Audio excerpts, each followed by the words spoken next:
Alright, we're back for another review. This time it's the newest Innis Gunn to show up in the Innis LC. This is the Irish Whiskey Cask, oak-aged beer.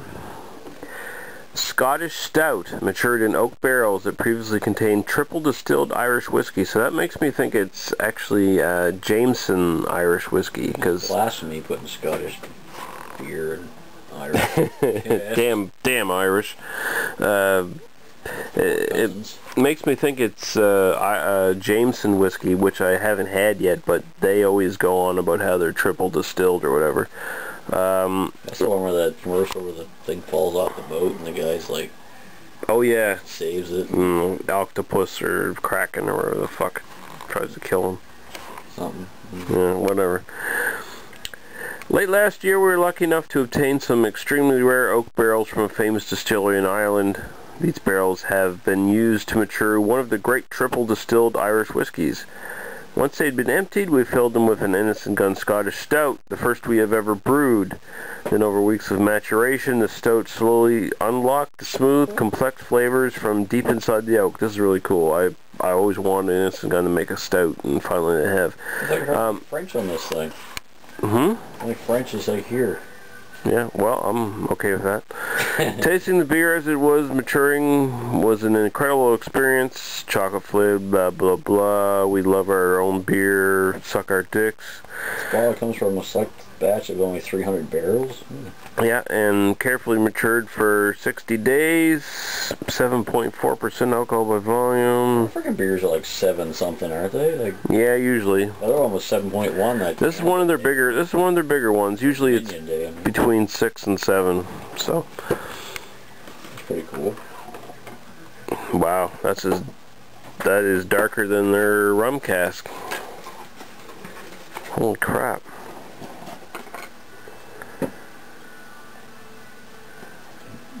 I wish they'd name the distilleries that they use for the barrels. I mean, why wouldn't they? Old used barrels behind the dumpster somewhere. Alright, I'll get you open those and...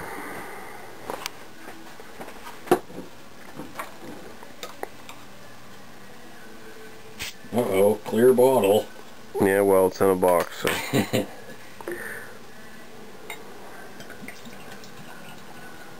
Definitely looks like a stout. Yeah, that's it. Oh yeah, look at that.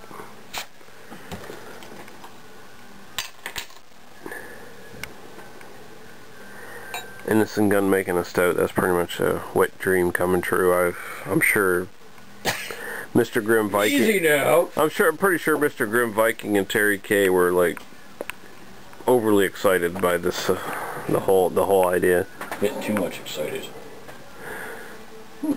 Yeah, definitely looks like a stout. Kind of a little bit of a thin head, but it looks okay. Yeah, I can't see anything through that. Like that's. It's kind of apparent. Ooh, I can't really see how clear this is. That's pretty much obsidian, like black, like. The head's quite brown. That's like darker than an Ethiopian or something, you know, like. He'd love the calories that we're just drinking right now. Not much of a head, but like. It's 7.4%, so you don't necessarily expect a big head. That's like an imperial stout. Yeah, it's actually pretty much an imperial stout, really. Like, it's up there with some of the British imperial stouts, Russian stout or something. So I guess we'll go right to the aroma. It's got like a dark fruit. It's almost got like the same profile as the other one there we had. The spruce beer. Well, I don't smell any spruce. No, but it's got that dark fruit kind of. Definitely has a dark fruity smell.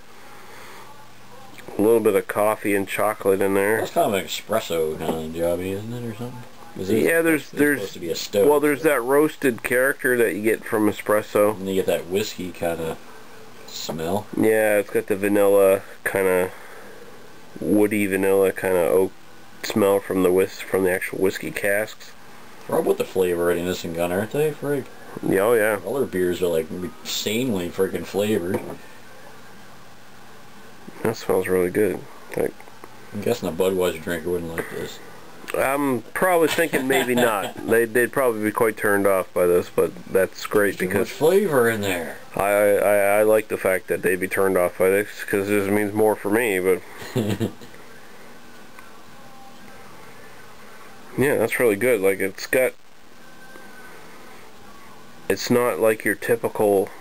It's not like your typical stout. It's got a little extra oomph from being actually matured in whiskey barrels. Say that again. Oomph. Got a little extra oomph. Like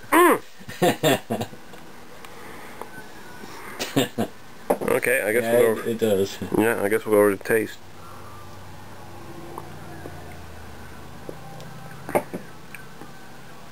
There's all kinds of shit going on there. Oh. Like you said before, dark fruity kind of taste. Definitely, there's a little bit of chocolate in there. It's like velvetly smooth. Oh. It's no jagged edges at all in that. The mouthfeel is a little bit lighter than what you get from some stouts. It kind of turns into like a sort of what's that? The chocolate. That's Baker's chocolate. Yeah. Like, yeah, it's got that bitters Baker's chocolate kind of finish. A little bit of coffee in that finish too. In this or something? Oh, I think it's British Fuggles hops. It brings like a real earthy kind of. Fuggles you too. Yeah, Fuggle you, brother. But it's got, and Fuggles hops is like a real earthy British hops. Fuck you, Fogel. Yeah, fuck you, Fagel. Oh, that's nice, and there's a little bit of sweetness coming out now. It's got that vanilla kind of sweetness in the taste. Like, I'm starting to get that on the side of my tongue. It's crazy. It's like too much flavor to almost describe. It's like almost. It's one I want to sit and ponder for like a few more minutes before I actually say anything about it. But you know, we just don't have the time on the.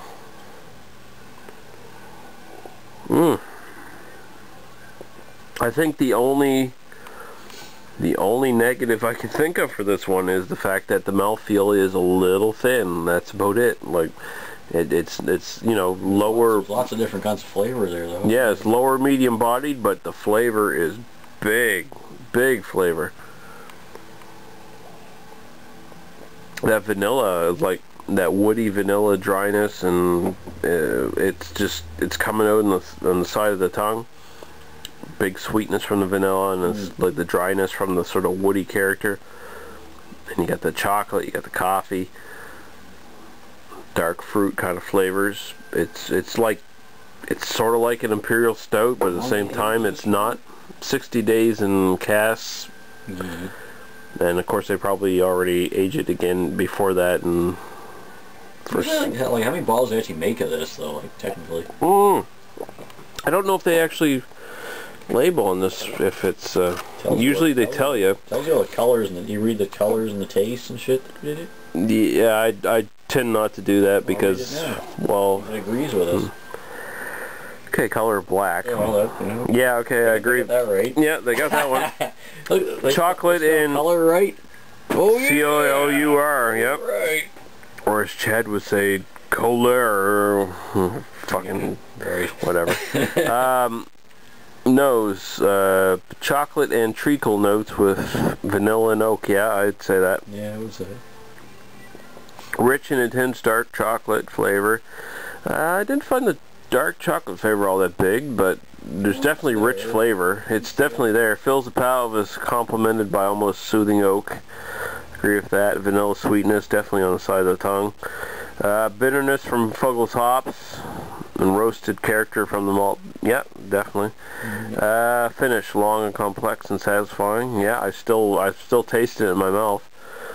Roast character mellows with time, leaving a lingering oaky sweetness.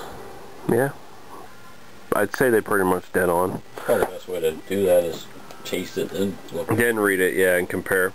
A lot of times you read it and you're like, oh, yeah, you start imagining shit that ain't there. Yeah. That is fucking good, though. Yeah.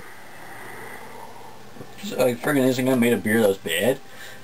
They have never made a beer so far that I've tasted that was bad. They had those. The only beer I've had of theirs that I wasn't like, you know, actually like excited about was their spiced rum finish. That was the only one that didn't blow me away, or you make. I had that one, did I don't think so. It was from the recent Tasters pack. The only thing about that one was I'm just not a big fan of like sort of like lighter rums, and it had a really light rum kind of taste to it, and that's just why I didn't like it. But otherwise, I mean, it was an exceptionally well crafted beer, and anyone who likes lighter rums would probably love it. So, you know, Innis Gunn, they knock it out of the park every time, really. I mean, some of their beers, probably the only like real complaint you can go is that like a lot of their beers taste like really similar, and that's about it. But yeah, I suppose a lot of those Dominion Day or Canada Day ones they made were kind of... The Canada Day ones, actually, they change them up every year. Yeah, they taste a bit different every year. New one this year, will there, I wonder? Oh, I hope so. Definitely, I hope so. I think they will. They had one last year. They had one since, I think... I had that one there I had, and I had it for like I didn't drink it until the next one. Yeah, they've been doing it. They've been doing it now since 2009, I think. Something like that. Yeah.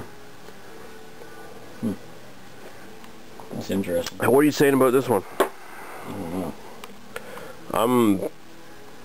I'm dead set on giving this a 4.5 out of 5. It is, I guess, you know, it's awesome, but it is awesome. Probably not my favorite kind of beer to drink, because, you know. Oh yeah, you're not too into stouts and stuff. But I still recognize that it's. I give it a solid 4. Solid 4. It's fucking pretty damn good for. The only detraction I have from this one is it's not quite like the mouthfeel wise. It's not thick in the body like I'd want from like a stout that big. But other than that, like the flavors are really good. There's definitely a uniqueness to it that sets it apart from most stouts of this range that are this high in alcohol. It's kind of the same league as that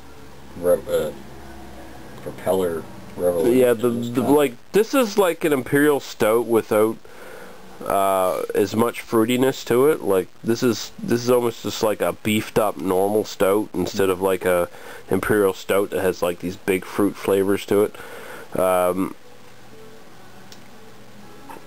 What was I going to say about this? Fuck.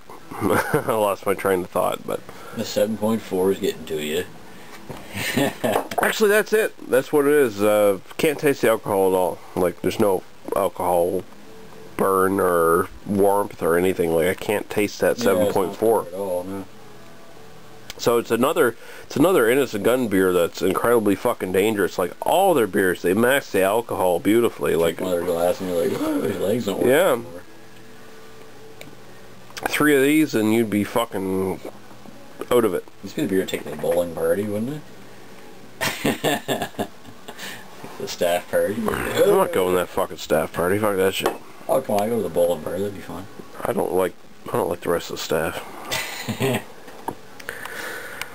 All right, we're 13 minutes in here. You give it? I gave 4.5. 4.5, and you gave it 4. So, Innis Gunn, their oak-aged stout Irish whiskey cask. 4 to 5 from Scott. 4.5 out of 5 from me. It's a winner, though. It is a winner. It's fucking exceptional, and if you can find it, definitely pick it up. It's really, really good. And finally, Innis Gunn, thank you for making a stout. Like, where do they have? How many bottles do they actually make of this? I wonder, though. I don't know. Like, you can get quite a few bottles out of a cask, and there's what 300 casks. So, like how many? I mean, it's still technically it's a limited edition, but how well distributed is this shit? Do they get in the States? I don't know if it's in the States or not. I know it's in. I know you can get in UK because I believe it was. Because I think it was who was it that reviewed it? I think it was Grim Viking that reviewed it. So he actually had a bottle of it. Scotland's kind of close to England. Well, yeah, but sometimes you can't get some of these Innis Gunn in like England and stuff. Like some of these ones are like very hard to find there. Like that's weird. So, and Canada actually gets like several ones that they don't. Like much more common in Canada. Because we're awesome. We are awesome. That's what all it is. Jesus Christ, we're 15 fucking minutes. How did we do that? I don't know. All these reviews have been going long tonight. But, okay, so 4.5 out of 5 for me, 4 out of 5 from Scott. Innis Gunn, their stout. Finally, they did a stout. Thank you very much, Innis Gunn, because that is what I wanted from you. And it's exceptionally good. Alright, guys, we'll see you later.